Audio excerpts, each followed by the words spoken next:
wizard as well. That was kind of taking care of me. Yep. But Lily says, I don't want to drown.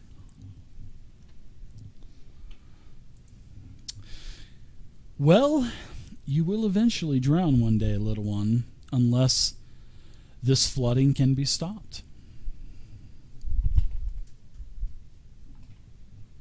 Well, so guys, it seems like this world has almost as much, if not just as much problems as Faerun was having. What do you guys think? Well, we're here Well, it to might be save all- Faerun. But if we can save this place along the way, so be it.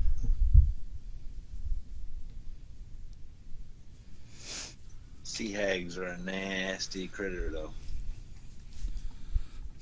You What if you have can't get sea hags back in that land of Faerun that you called it? I've never ran across one, but I've heard stories told of sea hags before. They're very, very magical, mystical, spiteful, evil creatures.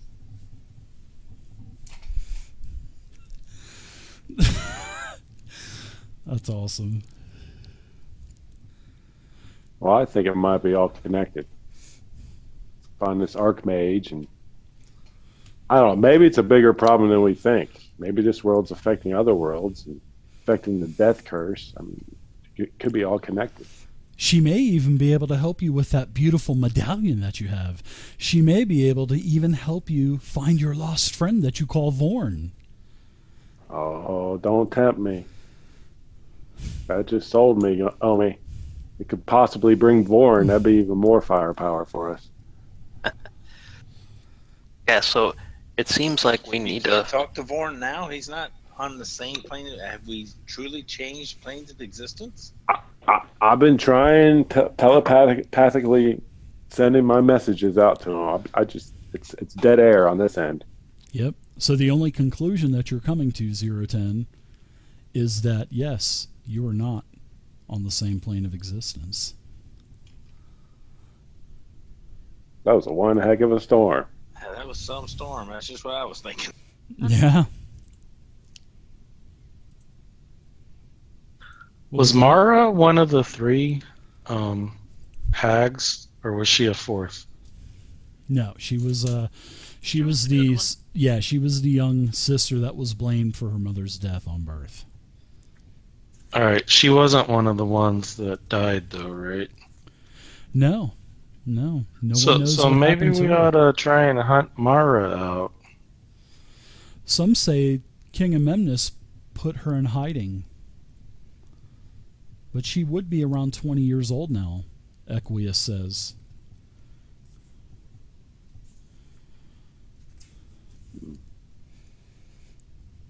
Well, it seems like we should seek out this archmage and try to learn what we can from her, and maybe find some civilization along the way, so we can stock up on supplies. Yeah, you can do that. I created a character sheet for you guys. I created the Spoon Slayer. Here it is. I'm going to share it with you guys. Hopefully it'll let me share.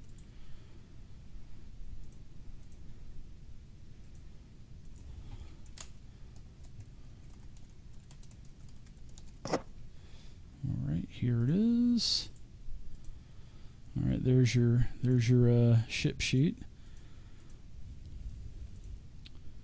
Sheep. Yep, you guys have cannons. I think what is your, how many cannons does your ship have? 8 or something like that? Yeah, 8 guns. Yeah. Heck yeah. You got a pretty good toughness. You can have a total of 20 crew. Right now you've got, including Equius, you have a total of 12. So you can have 8 more crewmen. Then you got to have 20 days worth of water and 20 days worth of food.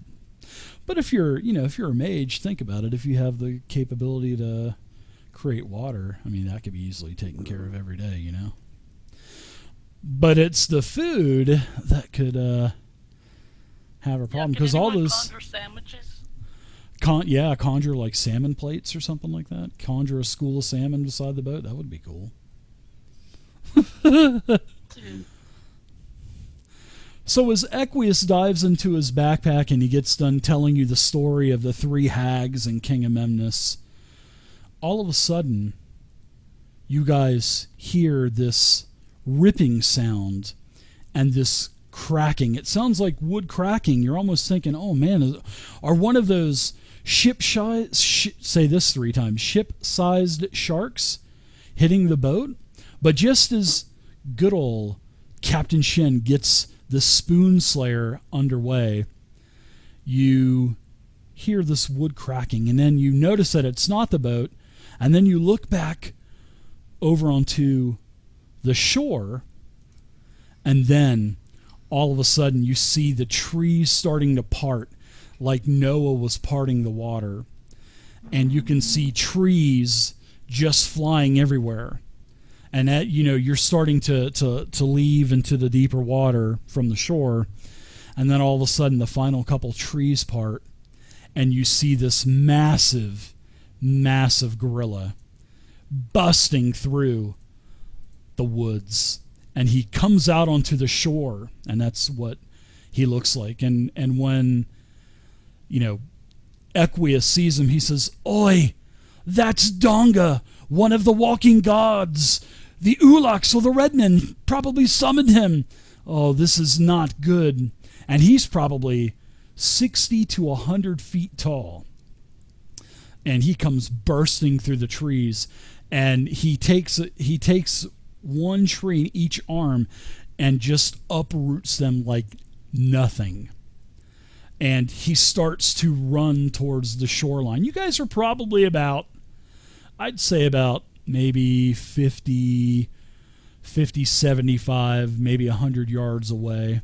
And why don't you give me, as we're talking about this and going through this cinematic happening that's going on with Donga, why don't you give me a boating roll, Captain Shen? And what kind of countermeasures are you doing as you see this ape come, basically barging out of the jungle, uprooting a couple trees, standing about maybe knee deep, maybe waist deep in water, and he's starting to hurl these 2 giant, massive trees that he uprooted at the ship. So what is Captain Shen doing besides, putting his head between his legs and kissing his ass goodbye at this point?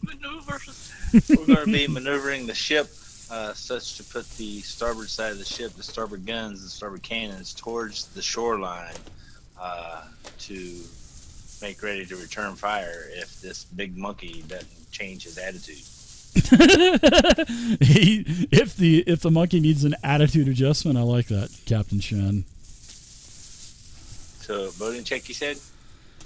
I do need a boating check. And has anybody else got boating? And don't forget, guys and gals, you can assist in Savage Worlds. So who all is assisting, and how are you assisting with, these evasive maneuvers that your captain's calling out for? Lily is assisting by screaming at the top of her lungs. That's a big monkey. What's up, Murder? The monkey is huge. Nobody else is assisting? Captain Shen? Nope. Omi will man the rigging. Right. Omi will help with the rigging to try to speed us up. All right, so why don't you give me a boating check as well, Mr. Omi Barton? Oh, very nice. So he's able to... actually, you get kind of tangled up in the rigging a little bit, so that would have kind of hampered the check for Shen, but even if I would have gave him a -2 for that, for the assistance of Omi, with your boating, you had a +2, from an ace. Your wild die actually saved you because your trait roll was a natural 1, so your wild die saved your butt there.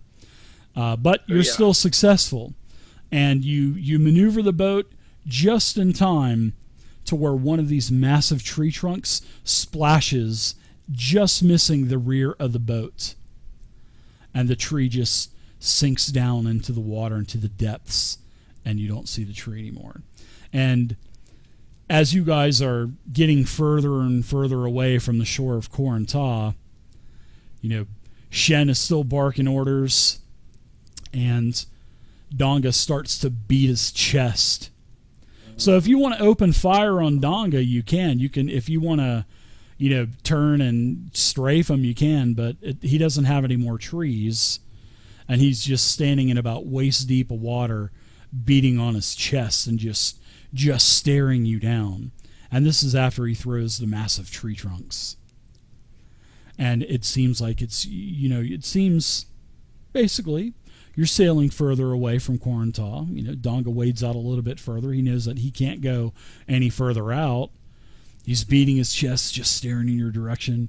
So it seems like Shen, your crew, and yourself and your ship is safe for now. Yeah, I don't think we want to fight with a wet monkey. No. Anybody have any objections to that? Love Captain Shen. Sail on, please. None here. Wet monkeys probably have a bad attitude. He definitely does. But I guess Donga doesn't know how to swim because he is not chasing after you. And then as the shore gets further and further away, Donga looks smaller and smaller. He's still standing at the shoreline. You can see he's yelling, he's screeching, he's beating his chest.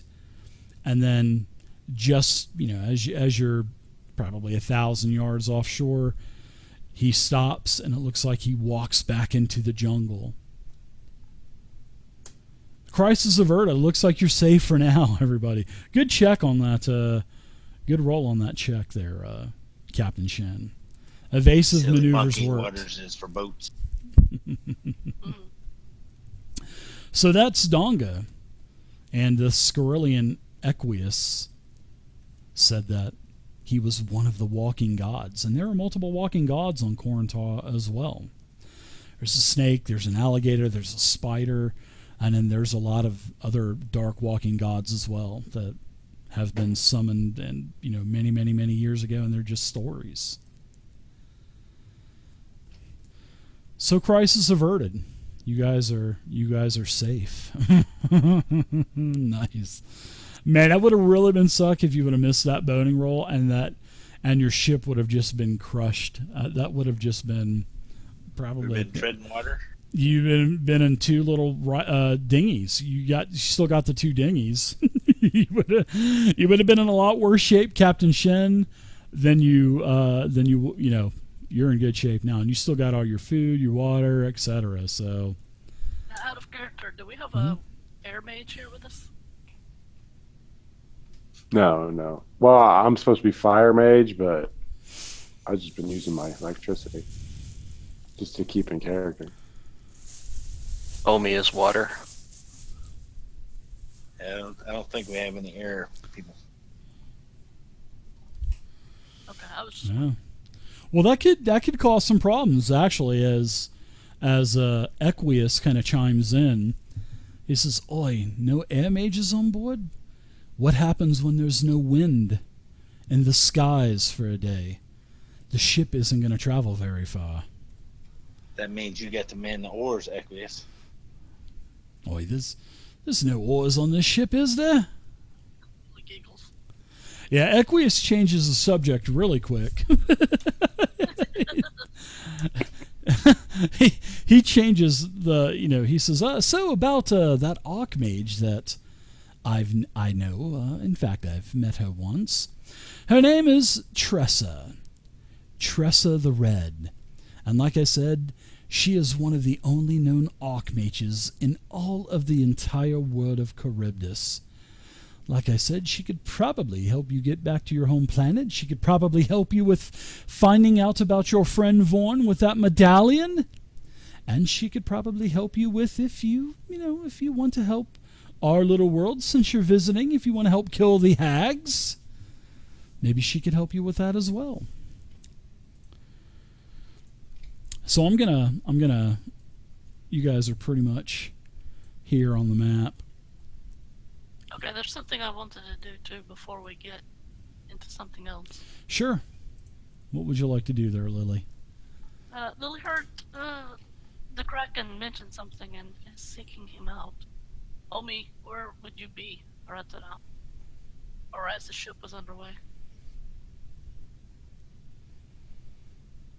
Sorry that your volume's really low. I had a hard time hearing that. Did you turn me up? Can you hear me? Just a second. Okay, go ahead. I was saying that Lily heard you say something earlier and is seeking you out. Where would you be? Omi would probably be in the kitchen preparing the food. Okay, Lily finds you there and kind of sneaks up, hiding behind a crate or something. And as soon as you're looking in the direction that she pops the doll up over the crate, like a puppet. Omi does a double take, not sure he saw that at first, but then recognizes the doll. The double Realize- take. The doll looks pretty creepy too. Is that you, Lily? So anyway, Lily says, "What's a spoonie?" You don't know about Mr. Spoony? Oh, that's right. I haven't told you yet.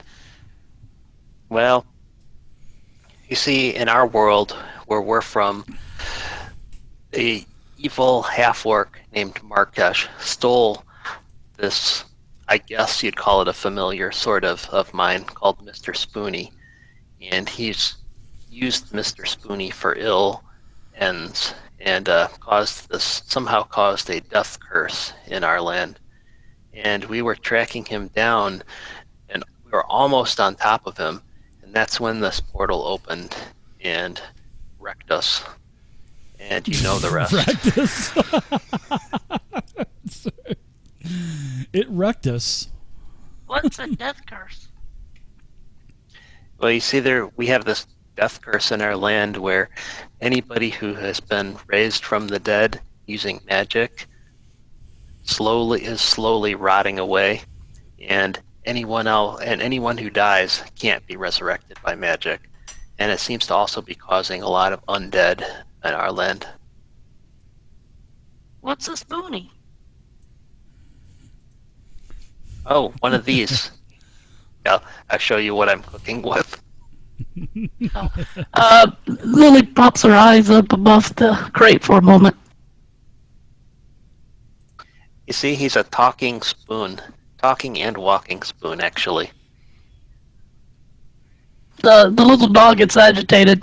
No, it's not. Yes, it is.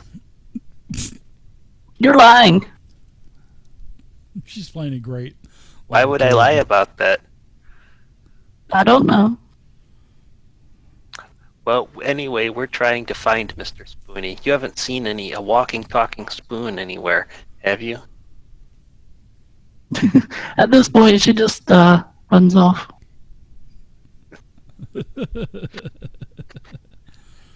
I'm making nightcrawler soup. You don't want to miss it.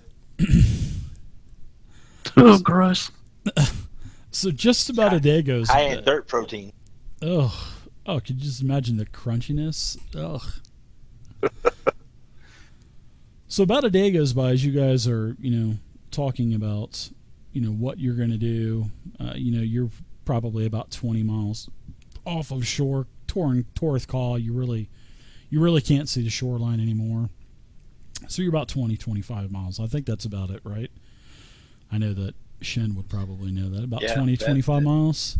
That'll work. All right. So the sun's starting to go down, and what else is everybody doing during the day? I know that Vay's grilling Omi about Mr. Spoony and the death curse, and Captain Shen, what are you doing for the day? Talking to Equius about getting some papers for the boat to Spoon's Lair. Yeah, he takes care of that for you. He sets you up with a log book, a captain's log. He gets you all set up with the correct paperwork. Everything looks official. He puts together a ship seal, a stamp for you, stuff like that, and he gets you taken care of. How about Darganoth and Nothray? What are you guys doing during this day? besides cleaning out your britches after old Donga missed the ship with a full-sized tree from the jungle that he uprooted. Decide to enjoy the sun and, bathe in the sun, get a suntan. Breaking I out don't one know of the about- lawn chairs on the deck. Yeah. Enjoying the peacefulness after that big ape. That's probably the biggest donkey you've ever seen, right? Yeah.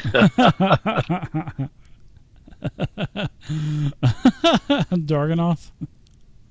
I'll just Better stay watch busy it with though. Captain Shen catches you, not squabbing the deck. There could be hell to pay. Sorry. Stay Doc. busy with whatever Shen needs me doing. And when I'm not doing that, I'll just sharpen my blades. Right on. 0-10, how about you, bud? Well, since he didn't have his dragon chest, I think he took his dagger and he's like carving wood pieces, making little game pieces. Yeah, thinking about trying to get Vorn back. I mean, Thinking he's about definitely not on this planet. rubbing that's the for sure. amulet. Yeah. Lily will Might be look like checking a that pawn to out. myself. Oh, she'd probably be all over that. Yeah, she's hiding around the crates and looking. Don't you have like the curious hindrance or something like that? I don't know, Wow.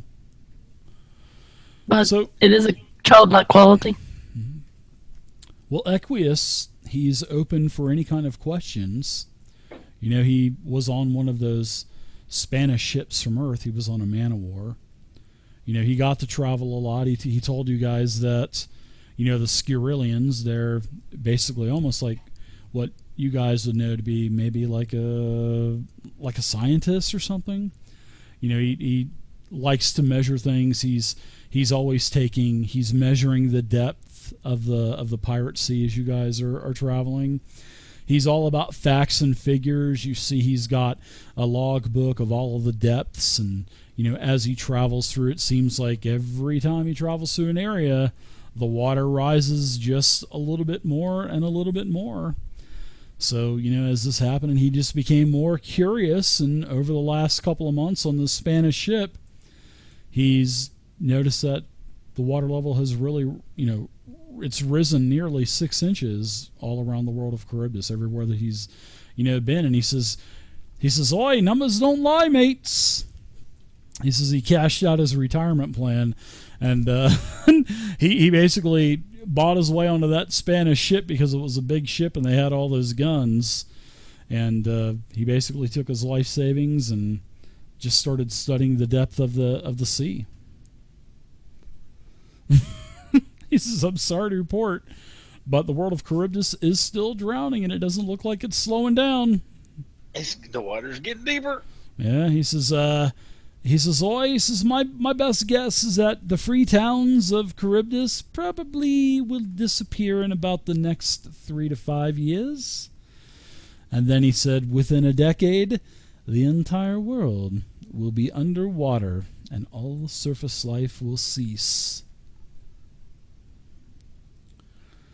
And then he says, "Just think about the wars that will be fought over the last few island resources." Mr. Scarillion? Oi, yes, little one. Lily wants to know if you have a big shell that you stay in.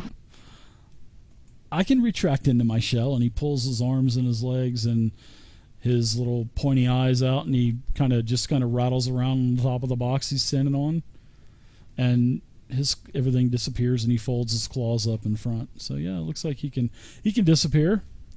Oh, cool. All right, she loves that. And then he sticks all his legs back out, and he says, "Ta-da!" I can see him put the top hat on now and start dancing. Oh, what was that? WB? Yeah, the frog. Dun, dun, dun, dun. Yeah. Yeah. Top hat, cane, stuff like that. Yeah. So What do you- have we decided on where we're headed to? Do we know where we're going yet? No. Well, I think last week you guys were thinking about heading west in the Pirate Sea towards Perk. But then again, Equius told you that that's like a sort of like a pirate haven, and a lot of these towns have been basically taken over by the pirates. He told you that there's Brigady Bay, which is to the northwest. You basically got to sail around the coast of Corinthia, but of course you got to sail through the dangerous sea. He also told you about Tressa the Red. She's in Torrenthal. She's actually in Torrenthal, and she's in an area known as the Teeth. But she says that you might be able to ask Tressa the Red about all of these problems, and you got to go through the gullet to get to her. And he just kind of looks at the ship again, and he says, "Well, I'm not sure how this ship is going to handle it, but she is the only Archmage in all of the world, and she may be able to help you out and give you some information about not only how to get back home, also the three hags, and she could probably help you out. She's very knowledgeable with gadgets and gadgets, and she can also probably help you out with your friend Vorn as well." What's a And gullet? She looks over towards Zero. Oh, the gullet? Oh, it's where you gotta go through the gullet. You have to get to Tressa the Red, and it is a very, very dangerous passage.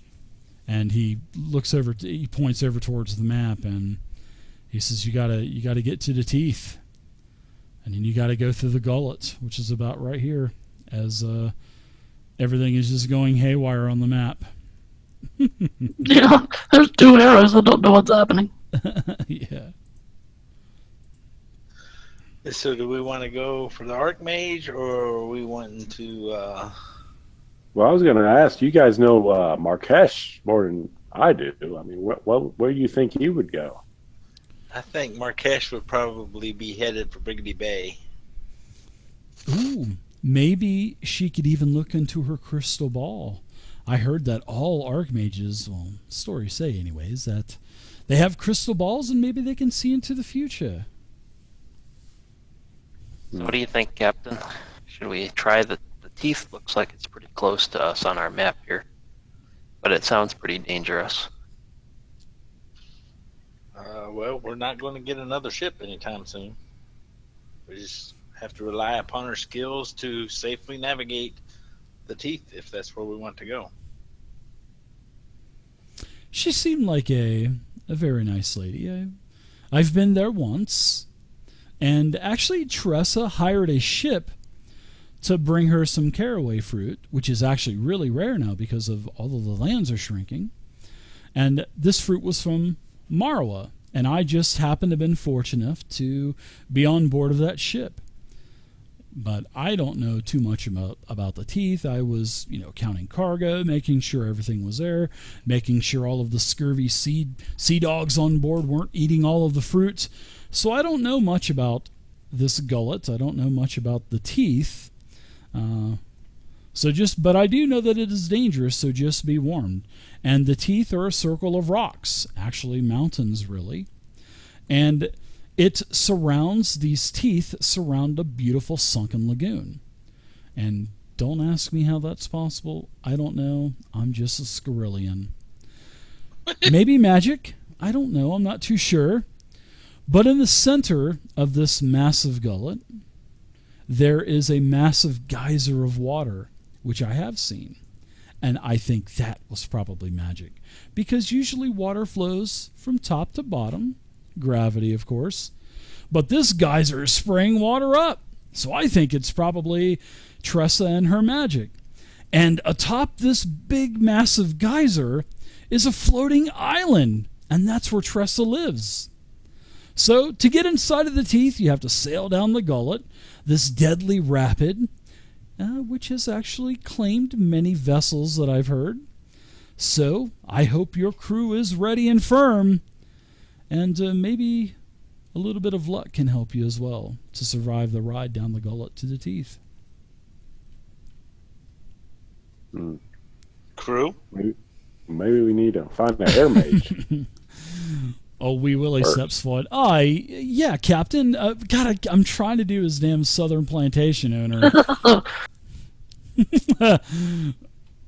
But Crispy Pete, hey, yeah, Captain, we're ready to help.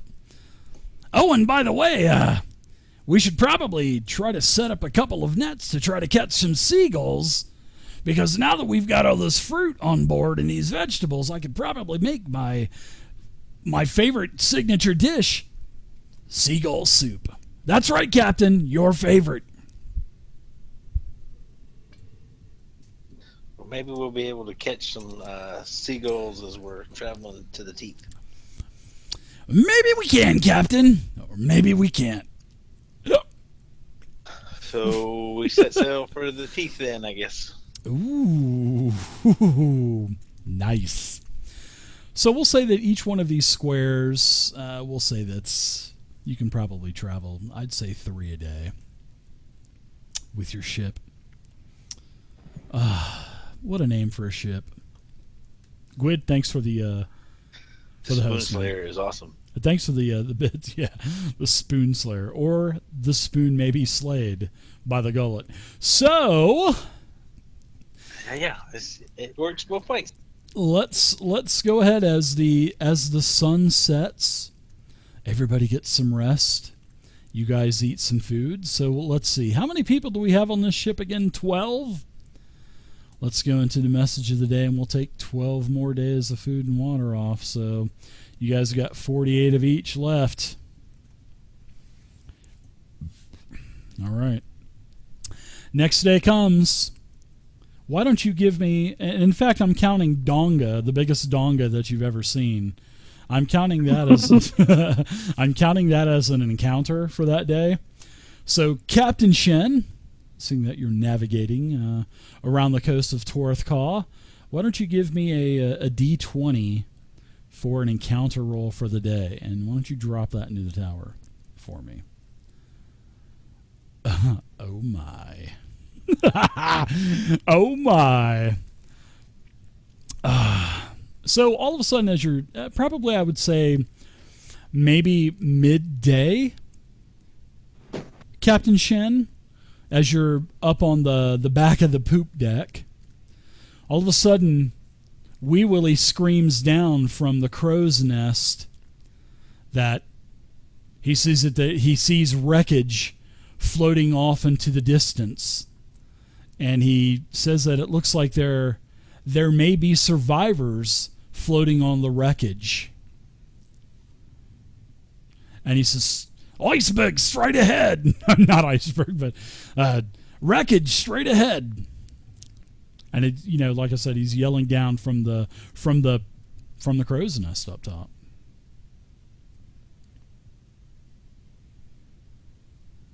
Captain Shen. Maneuver to slow the ship so that we don't smack into any of the wreckage. Sounds good. Bells start ringing, sails start dropping as you get closer, and all of a sudden, Wee Willie, one of your crewmen, starts barking down that it seems like there's 7 survivors that are floating on barrels and crates and wreckage that have kind of been tied together with nets and whatnot. And then after a couple more minutes, he says, "Oi, Captain! It looks like 4 males and 3 females." And then by this time, you kind of go to, you break out your spyglass, Captain Shen, and you're looking through that spyglass, and you got that big eye that's looking at the end of the spyglass. All you can see is your big eye, and you can see, definitely confirm, 4 males, 3 females. They're all waving, and it seems like they're trying to get your attention. And as you get closer, you can start to hear their screams of "Help! Help us! Help us!" Help us. And then as you get closer, here's what the 7, basically the 7 survivors of this wreck look like. Like I said, there's 4 males, there's 3 females. Oh my God.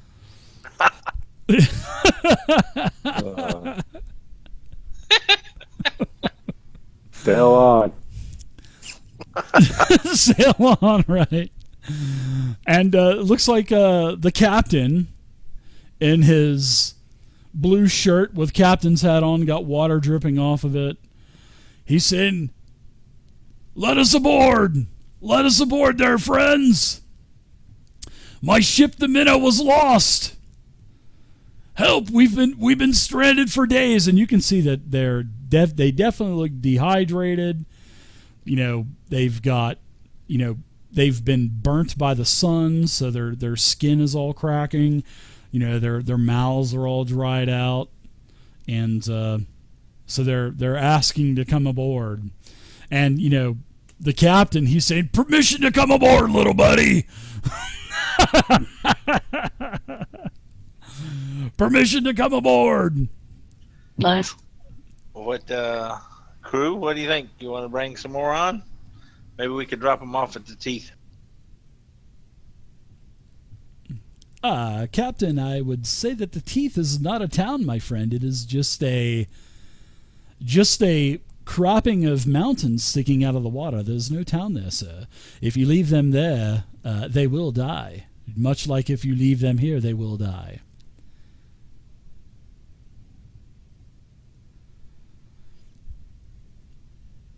Captain? Hello, Captain? Oi. Yes. I think Captain Shen's dozing off over there. Should we throw the ropes overboard, Captain? Yes. We will bring them aboard. Oh, nice. So as you throw the nets over, Wee Willie, Tear, Autumn, your crewmen, they go down and help the survivors of this wreck. He says his ship was the SS Minnow. They climb over, they're asking for food, they're asking for waters. So now you're really starting to get a little concerned now, because now you've just taken on 7 more people, and now you've got 19 on your boat. So they introduce themselves. They introduce themselves as the captain. He says, "This is my first mate. He's my little buddy. His name is Gilligan. We've got some millionaire and his wife. But anyways, why don't I just sing you the tale?" And he says, he breaks out a little ukulele, and it's like dripping water and stuff out of it. And he says, "Just